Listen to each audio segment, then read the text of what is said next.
Bienvenidos a una entrega más de nuestras cápsulas de vitaminas. Los saluda Susi y hoy estaremos terminando Proverbios 16. Veremos los versículos 18 al 33.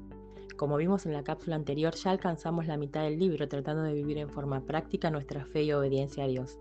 Es nuestro deseo que realmente estén obteniendo mucho provecho de esta miniserie, que el ir avanzando en la comprensión de cada consejo esté siendo un gran entrenamiento mental y espiritual, y que se sientan grandemente desafiados a poner en práctica cada día lo que van aprendiendo.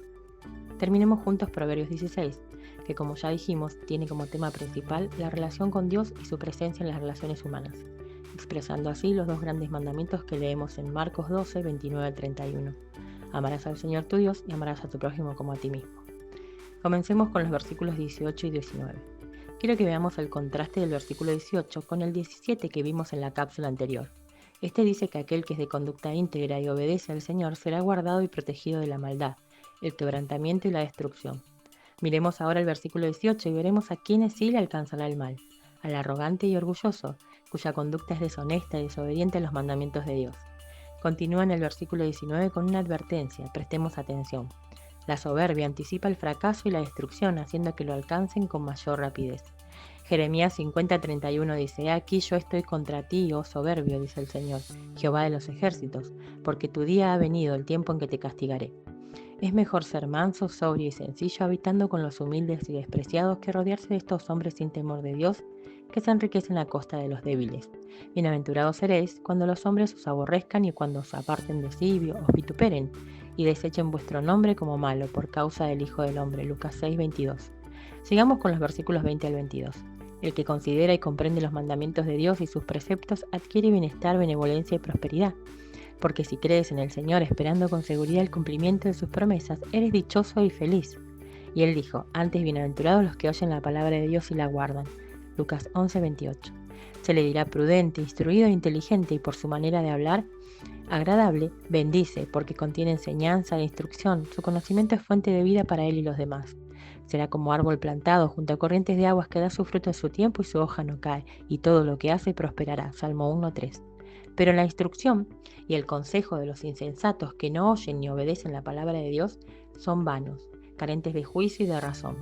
Nadie os engañe con palabras vanas, porque por estas cosas viene la ira de Dios sobre los hijos de desobediencia. Efesios 5:6. Veamos los versículos 23 y 24. Como hemos visto en Proverbios 4:23, el corazón involucra nuestra mente, emociones y es el centro de nuestra voluntad, el cual debe ser cuidado y protegido con la verdad de Dios para que de él brote vida. Se entiende que el que teme a Dios y posee sabiduría tiene un corazón comprendido, considerado y entendido. Es decir, es de pensamientos inteligentes y sagaces, de emociones moderadas y reservadas que modelan su conducta, haciendo que sus palabras contengan doctrina e impulsen y persuadan afablemente, haciendo gratos y atractivo el conocimiento y la instrucción. Recordemos que no podemos domar la lengua, pero el Espíritu Santo sí. Como redimidos, nuestras palabras deben ser el reflejo de esa redención. El Espíritu Santo debe dirigir nuestras vidas y nuestras bocas. Por esto Salomón nos dice que las palabras dichas apropiadamente traen reposo y serenidad a nuestra mente y salud a nuestros cuerpos. Es decir, bendice la vida de quienes las oyen. El hombre bueno del buen tesoro del corazón saca buenas cosas. Mateo 12:35. Prestemos atención. En la medida que nuestras bocas estén siendo dirigidas por el Espíritu Santo, se puede medir nuestra verdadera madurez. Porque por tus palabras serás justificado y por tus palabras serás condenado. Mateo 12:37. En los versículos 25 y 26 se expresa un tema recurrente para Salomón. Si algo se repite es porque es muy importante. El versículo 25 lo vimos también en Proverbios 12:15 y al comenzar este proverbio en el versículo 2 y se repetirá en Proverbios 21:2. Se nos advierte que a nuestros ojos podemos ver o pensar que nuestra conducta y proceder en la vida son íntegros. Por eso debemos ser enseñables y buscar el consejo de Dios y de los hermanos maduros. No debemos descansar solo en lo que pensamos. Creer que todo lo sabemos nos hace más ignorantes, mostrando necedad que distorsiona y nos lleva por caminos de muerte. Entrad por la puerta estrecha, porque ancha es la puerta y espacioso el camino que lleva a la perdición, y muchos son los que entran por ella, porque estrecha es la puerta y angosto el camino que lleva a la vida y pocos son los que la hallan. Mateo 7:13 y 14. El versículo 26 se desprende de la advertencia anterior. Seamos inteligentes, dependamos de la sabiduría divina, porque cuando olvidamos el consejo, el temor de Dios deja de gobernar nuestras vidas y entonces pasamos a ser nosotros mismos el centro de atención, violando el primer mandamiento, al punto de que ahora nos gobiernan la necesidad y autopreservación, transgrediendo el segundo mandamiento, y nuestro trabajo se vuelve el medio para satisfacerlas. Todo el trabajo del hombre es para su boca y con todo eso su deseo no se sacia. Eclesiastés 6:7. Porque nuestras almas quedan hambrientas. Jesús lo dijo, escrito está, no solo de pan vivirá el hombre, sino de toda palabra que sale de la boca de Dios. Mateo 4:4. Continuamos con los versículos 27 al 30. La persona cruel y despreciable busca el pecado, la injusticia y la maldad. Y en contraposición a las palabras de los redimidos, vistas anteriormente, vemos que su forma de hablar está cargada de lo que tiene en su corazón.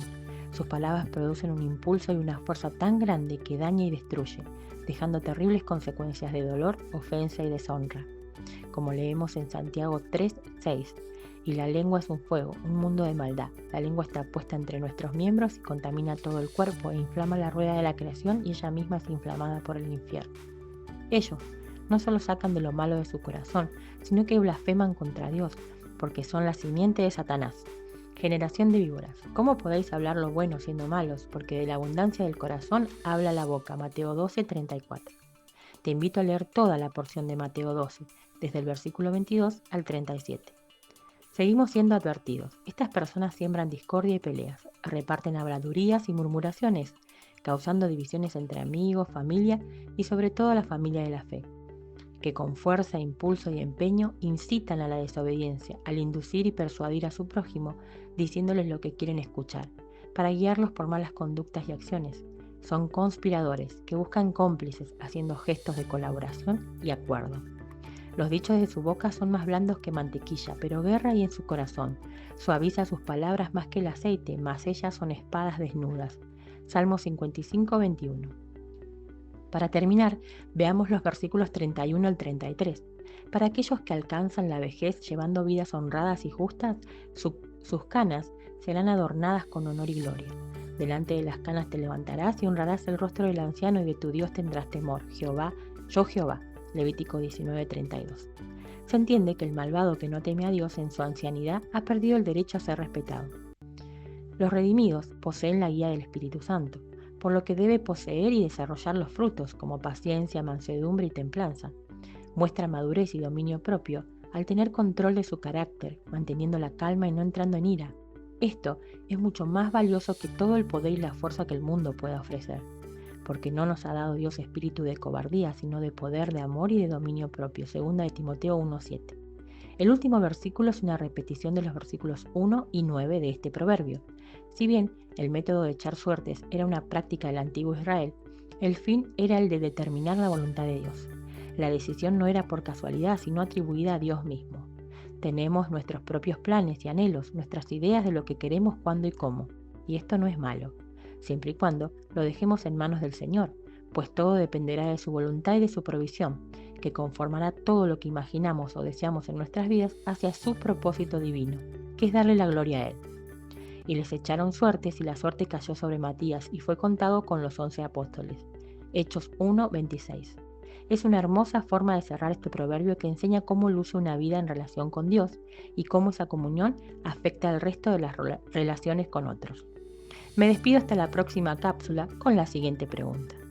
¿Puedes decir que tu comunión con Dios es sólida, de manera que todas las demás relaciones se encuentran sujetas a esta?